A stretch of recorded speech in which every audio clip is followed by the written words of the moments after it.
Otto had I think 4 or 5 blocks tonight. When you were playing him probably back in his Wizards days, he's kind of like a wing. He's now somewhat of a small ball big, 4-5 for you. He's protecting the rim tonight, rebounding. What have you thought about what he's brought for you guys, kind of on the interior? It's funny because me and Loon joke about like the positioning in the NBA today. We be joking with Klay, like, Klay, this ain't the NBA you left, brother. You're coming back. You're going to be a stretch four. Like, that is the way this league works, Klay. Thank you. Point guards that were kind of hybrid guards, they are now 4-man, brother. They're maybe a 3. They're not point guards anymore. This isn't the same league. But with Otto, obviously, he came into this league a 2-3. Now, he's kind of playing more of a 4-5, and that's just how the game is gone. We was laughing at, me and Loon laugh like, Loon, when you came into the league, you were a small ball 5. Like, you're an oversized 5 nowadays. Like, that's just the way this league is going. And Otto's been tremendous in adapting to that role. He rebounds the ball extremely well. I noticed that at the very beginning of the season. I would tell Loon, like, Loon, Otto really rebounds. And when I first said it to Loon, Loon said he better. He's 6'9". And I'm like, yeah, Loon, but 6'9" guys, just because they 6'9" don't rebound. And Loon really started paying attention. He like, he rebound like a big.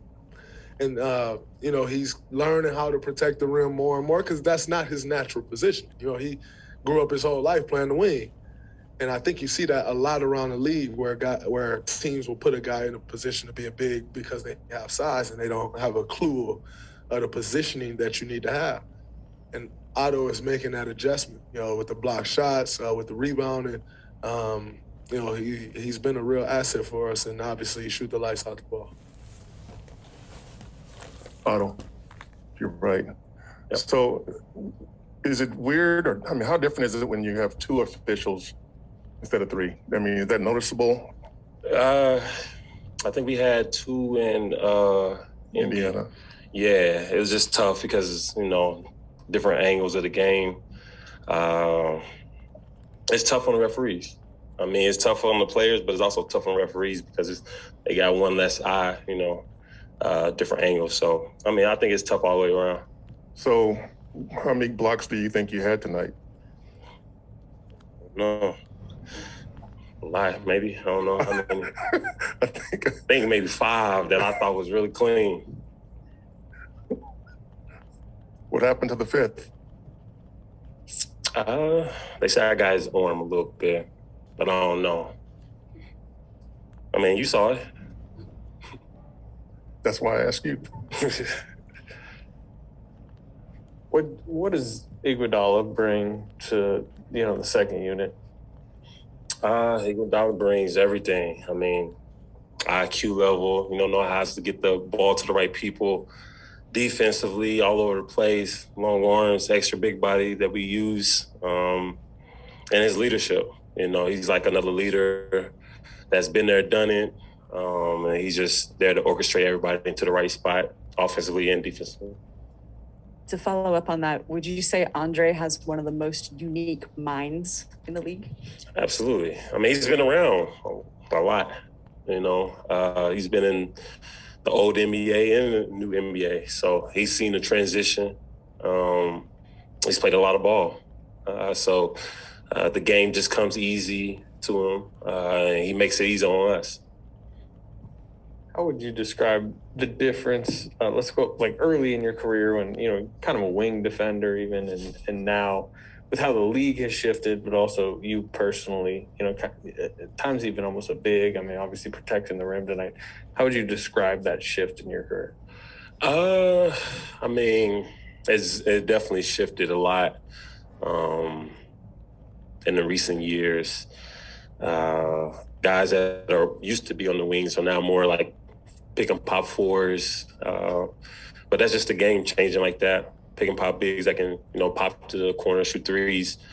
But you still got to be able to get in there with the role guys and be able to help rebound. And I love rebounding. So it just puts me in position where I can thrive, clean up the boards, get big time rebounds when we need them. Go ahead, Kurt. You were obviously missing Jordan and Andrew, which is like 36 points a game. Absolutely. Steph wasn't himself for the first three quarters, obviously came to life in the fourth. But I guess what I'm asking is with Andrew and Jordan out for a while, tonight seemed like a good example where you got more from other spots. Yeah, from everybody. You know, and how necessary is that going to be? You know, you could be without Jordan and Andrew for a while. Nobody knows. Right. Nobody knows. Yeah. I think we took it as a next man up. You know, everybody, you know, had to step up, provide big minutes. And, you know, when we come into the game, we want to play hard for however many minutes we play. And like I said, we try to make it easy on Steph because we know that he's the head of the snake for us, and we just try to make it easy for him. And while we're doing that, you know, make sure we stay space and knock down our shots. What is this time of year like for players heading to that buildup of Christmas and now also an uptick in COVID cases?